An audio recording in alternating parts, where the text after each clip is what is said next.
Yeah, this is level. So if this is level, guess what this is? Unlevel. Walking down the side of a mountain in Hawaii, and absolutely spectacular views. If you can see them, I don't know if my hand is covering up the views, but look at those, I'll call them canopy trees. Whether they are or not, they sure look like it from here.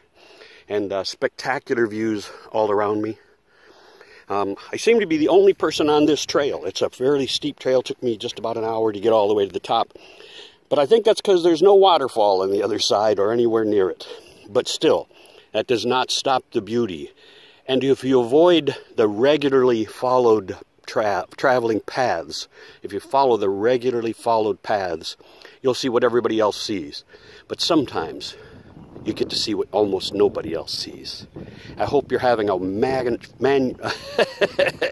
I hope you're having a magnificent day. And no, it's not the altitude that's getting to me, but I am tired from the climb up.